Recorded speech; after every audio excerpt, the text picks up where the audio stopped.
नमस्कार मित्रों, मैं प्रमोद कुमार पांडे, सोशल एक्टिविस्ट एवं पत्रकार आप लोगों के सामने फिर उपस्थित हुए हैं एक नए एपिसोड के साथ। भ्रष्टाचार की कुंजी। भ्रष्टाचार की इस कुंजी में हम आपको योगी सरकार के खिलाफ षड्यंत्र में उतरी यादव ब्रिगेड के पार्ट 3 के बारे में चर्चा करेंगे। हाँ मित्रों, आज योगी सरकार की सारी महत्वाकांक्षी योजनाओं को विफल करने के लिए जो भ्रष्टाचारी अधिकारियों की सूची सामने आ रही है उसमें अधिकांशतः यादव ही हैं। यह एक संयोग है या एक प्रयोग है। संयोग मात्र तो नहीं कहा जा सकता क्योंकि यह एक प्रयोग ही है। अभी हम आपको चर्चा करेंगे जनपद जौनपुर में एक विकासखंड बक्सा के ग्राम सभा बिरसादपुर, यहाँ का प्रधान है विकास यादव। ये चार्ज लेते ही भ्रष्टाचार की शुरुआत बिना समितियों का गठन किए, बिना किसी सभी सदस्यों का फर्जी हस्ताक्षर बना करके समितियों का गठन भी नहीं किया और सब पैसा निकाल लिया, जिसकी जांच हुई, जांच में दोषी पाए गए। फिर उसके साथ ही आवास में घोटाला, उसमें दोषी पाए गए। घर के परिवार के पत्नी और दादी के नाम से भी आवास का पैसा निकाल के गमन कर लेना, जिला स्तरीय अधिकारियों के द्वारा दोषी पाए जाने पर उसके बाद भी मनरेगा का पैसा उन्होंने खाते में डाल के निकाल लेना, 5 बार जिला स्तरीय अधिकारियों द्वारा जांच में दोषी पाया जाना। उसके समर्थन में सपा विधायक लकी यादव और चर्चा में तो यहाँ तक है कि भाजपा के मंत्री गिरीश यादव भी संरक्षण दे रहे हैं। 5 बार जांच अधिकारियों की जांच रिपोर्ट, कोई कार्रवाई नहीं। और उसके साथ भ्रष्टाचार में संलिप्त जिनके खिलाफ दोष सिद्ध होते गए, धर्मेंद्र यादव ग्राम विकास अधिकारी, चंद्रजीत यादव जो उस ग्राम सभा का चार्ज भी नहीं लिए थे लेकिन फर्जी वसूली की नोटिस अपने हस्तलेख अपने दस्तखत में बनाते रहे, दिनेश लाल यादव ग्राम विकास अधिकारी जो फर्जी और कूट रचित दस्तावेज तैयार करने में सहयोग कर रहे हैं, 4 बार की जांच में दोषी पाए गए परियोजना निदेशक ग्राम विकास अभिकरण जौनपुर द्वारा समितियों को अवैध घोषित किया गया। उसे वैध करने के लिए बचाव में एक सफाई कर्मी जिसका इस क्षेत्र से कोई सरोकार नहीं था, गिरीश चंद्र यादव, उस समय वो निलंबित था लेकिन फिर भी उसकी फोटोग्राफ लगा के जिलाधिकारी महोदय के सामने प्रस्तुत कर दिया जाता है, कोई कार्रवाई नहीं। दिनेश लाल यादव ग्राम सभा में ग्राम विकास अधिकारी के पद पे चार्ज लेते हैं, वसूली का काम शुरू कर देते हैं। अभी तक न तो ग्राम सभा में समिति का गठन हुआ, न तो कार्य योजना बनी, लेकिन उनके द्वारा धमकी भी दी जा रही है और क्रियान्वयन भी किया जा रहा है। संभव है कि 2-4 दिन में ही कम से कम 20 से 25 लाख रुपए निकालने की योजना इन लोगों की है ताकि जांच को प्रभावित किया जा सके। 5 बार जांच में दोषी पाए गए, 6ठी बार पुनः जांच जो कि टालने के लिए ही यादव ब्रिगेड के प्रभाव में ही 6वीं बार जांच चल रही है, प्रचलित है। ऐसे में जांच को मैनेज करने के लिए पैसे की आवश्यकता होती है और पैसा ये लोग फर्जी ढंग से निकालने के लिए पूरी सुनियोजित तरीके से बना चुके हैं, जिसमें खंड विकास अधिकारी महोदय का इनको साथ भी मिल रहा है। तो हम इनके खिलाफ जो वसूली की नोटिस आती है, ब्लॉक पे आता है वसूली कार्रवाई के लिए जिले से, तो दिनेश लाल जी इतने जिम्मेदार व्यक्ति हैं कि मनगढ़ंत आधार पर लिख देते हैं कि इनकी जांच परियोजना निदेशक द्वारा की गई दोषी पाए गए, फिर गन्ना अधिकारी द्वारा की गई दोषी पाए गए, लेकिन लेखा अधिकारी द्वारा जांच कर लिया गया, कोई भी नियमितता नहीं पाएगी, जबकि ये सरासर गलत है। लेखा अधिकारी द्वारा कोई जांच नहीं, ये अनावश्यक न तो जिले के किसी अधिकारी को पता है न कर्मचारी को पता है, सिर्फ दिनेश लाल को पता होता है। अब हम चर्चा करेंगे इन लोगों के इन काले करतूतों का, भ्रष्टाचार को अगर समाचार पत्रों में उजागर हो जाता है तो इस सरकार को और पत्रकारों को सीधे सीधे धमकी और चुनौती देते हैं। ऐसे ही हम उनके फेसबुक पे कुछ पोस्ट को दिखाएंगे। अभी देखिए आपके सामने स्क्रीन पर दिखाया जा रहा है, स्क्रीन पर भी चलेगा। इसमें विकास यादव ग्राम प्रधान फेसबुक पे पोस्ट डालते हैं 11 जुलाई को। सुना था उत्तर गुंडे अपराधी माफिया उत्तर प्रदेश छोड़कर चले गए हैं, तो एसपी और पत्रकार क्यों लतियाए जाते हैं। सोचिए, कोई पत्रकार अगर घटना लिख देता है जो जांच रिपोर्टें हुई है तो उसको धमकाने की ये प्रक्रिया है और सीधे सीधे उत्तर प्रदेश सरकार को चुनौती दी जाती है। अब हम आपको चर्चा करेंगे, ऐसे ही एक खबर को एक समाचार पत्र में प्रकाशित कर दिया गया, तो इन्होंने फेसबुक पे एक पोस्ट डाली, मेरे ऊपर किसी प्रकार के हमले यदि होते हैं तो उसका जिम्मेदार एक फर्जी पत्रकार व उसके साथी होंगे। यदि खबर लिख दे तो धमकी। और इसके बाद इस पे पोस्ट, अब उस पे जो और आते हैं, अरविंद कुमार यादव, ऐसा करते समय उसको 100 बार सोचना पड़ेगा प्रधान जी।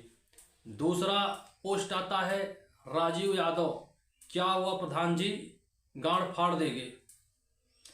तीसरी पोस्ट राहुल देव यादव हैं, बोलो भाई कब उठाना है उसको। इसी ढंग से उदय राज, क्या हुआ विकास भाई। परमिंदर यादव, आपको कुछ नहीं होगा प्रधान जी, आप टेंशन मत लो, हम सब आपके साथ हैं। अगला आता है पोस्ट रवि प्रकाश, क्या हुआ भाई देर किस बात की, पकड़कर लतिया दीजिए। ये इन लोगों का देख लीजिए किस ढंग का मनोबल है, किस ढंग के इन लोगों के वो हैं। अब एक बिजली अहिर बदलापुर पोस्ट, ये भी आपको स्क्रीन पे दिखाया जा रहा है, फेसबुक पे लोगों की पोस्टें हैं। कौन सा पत्रकार है भैया, एक बार नाम बताओ, घर से उठाकर लाऊंगा उसको।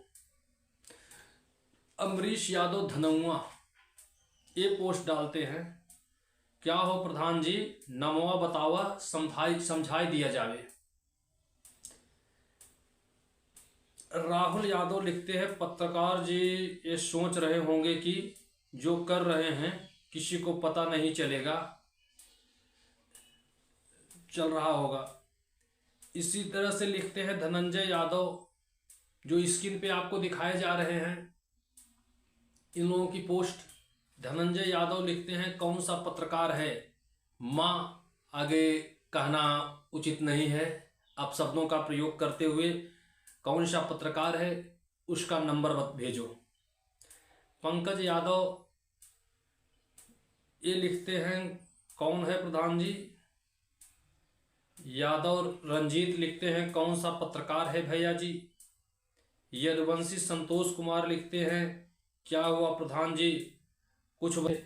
मुलायम यादव लिखते हैं, कौन सा पत्रकार है, कह देना घर सहित फूंक देंगे, हमारा क्या जाएगा, 100 रुपये का पेट्रोल ही हम डूबेंगे और तुम्हें भी साथ ले डूबेंगे। हम 2 भाई हैं, एक चला भी जाएगा तो कोई गम नहीं।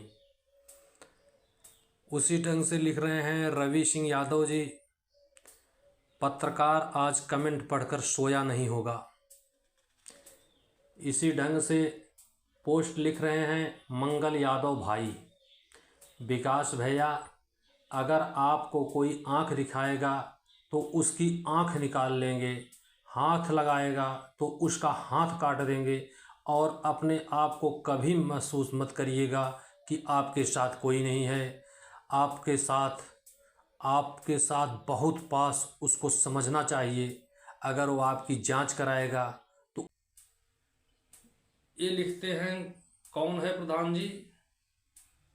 यादव रंजीत लिखते हैं, कौन सा पत्रकार है भैया जी। यदुवंशी संतोष कुमार लिखते हैं, क्या हुआ प्रधान जी, कुछ बताओ, उठा लिया जाएगा। राजीव यादव लिखते हैं, कौन गुंडाई कर रहा है प्रधान जी, तुरंत उलट दिया जाए।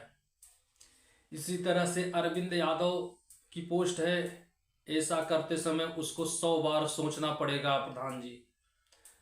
धर्मेंद्र यादव अत्रे लिखते हैं, अगर तुम्हारे ऊपर कुछ हुआ, पत्रकार नक्शे से बाहर हो जाएगा।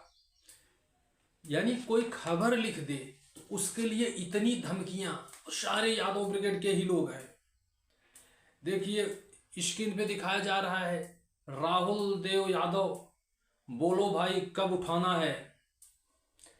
धर्मराज यादव लिख रहे हैं, कौन पत्रकार है प्रधान जी। कौशिक यादव लिख रहे हैं, क्या हुआ भाई। विजय प्रताप यादव नारायणपुर लिख रहे हैं, कौन है भाई, नाम बताओ। राजीव यादव जी लिख रहे हैं, क्या हुआ प्रधान जी, पकड़ के फाड़ देंगे। अमित यादव अग्रिम महाराजगंज जौनपुर से लिख रहे हैं, कौन है भाई वो पत्रकार। अशोक यादव नायक ए पोस्ट पे लिख रहे हैं, धन बढ़ना ठीक है, मन नहीं। वो चूतिया व्यक्ति अपने सर पर कुल्हाड़ी मार रहा है, अगर समझ गए तो संभल जाएंगे, नहीं तो सुधार देंगे हम बाद में खुद ही उसको। मतलब इस ढंग से सार्वजनिक रूप से सोशल मीडिया पर धमकी दी जा रही है।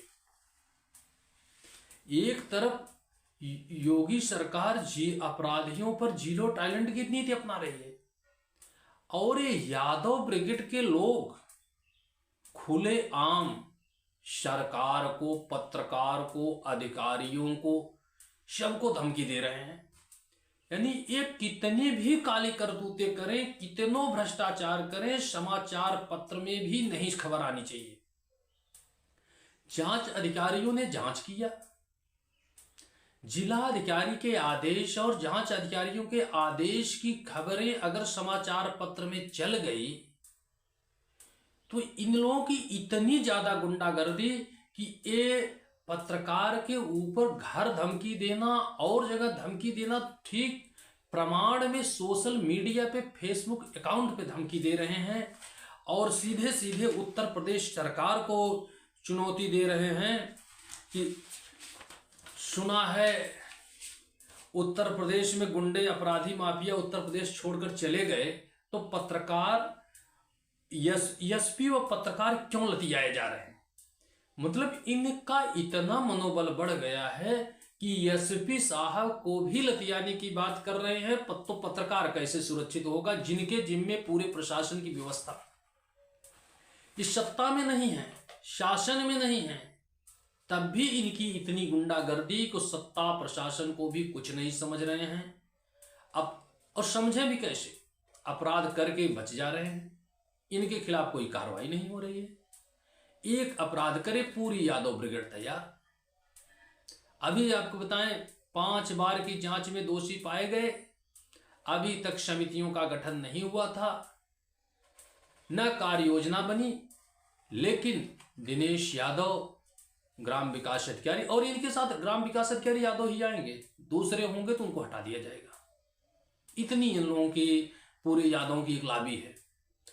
अब बिना कार्य योजना उसके ये भी निश्चित है, हालांकि जिलाधिकारी महोदय को जानकारी अवगत करा दिया गया है लिखित पत्र के माध्यम से, लेकिन अगर कार्रवाई करने में, पत्रावली तलब करने में और उस पर कार्रवाई करने में विलंब हुआ तो 2-1 दिन के अंदर ही ये लोग 20 से 25 लाख रुपए फर्जी ढंग से निकालेंगे, और फिर उसमें से 2-4 लाख रुपए खर्च करके अधिकारियों को मैनेज करके फिर बच जाएंगे। तो इस ढंग से उत्तर प्रदेश सरकार की सारी योजनाओं को विफल करने के लिए, सीधे सीधे सत्ता और शासन को चुनौती देने के लिए, चौथे स्तंभ कहे जाने वाले मीडिया, पत्रकारों को सीधे फेसबुक पर पोस्ट करके धमकी देने वाले, अगर इन लोगों पर कार्रवाई नहीं की गई, समय रहते नहीं चेता गया, ये उत्तर प्रदेश में पुनः जंगल राज कायम कर देंगे। और यही छोटे छोटे स्तर पे हर क्षेत्र से अपराधी पैदा होंगे। इस ढंग से जो धमकी देते हुए कार्य करेंगे, इसी ढंग से पूरे ये छोटे छोटे, इसको छोटे स्तर पे ना समझा जाए, इसी ढंग से पूरे उत्तर प्रदेश में अराजकता का माहौल फैला देंगे। अभी यही विकास यादव अग्निवीर योजना पर जौनपुर जिले में ही बस फूंकने में इसका नाम था, लेकिन राजनीतिक दबाव से या प्रभाव से बाद में उसका नाम निकाल दिया गया। इस ढंग से भ्रष्टाचार की कुंजी के इस एपिसोड में इतना ही। अगले एपिसोड में कुछ और साक्ष्यों के साथ आपके सामने फिर आएंगे। तब तक के लिए जय हिंद, जय श्री राम।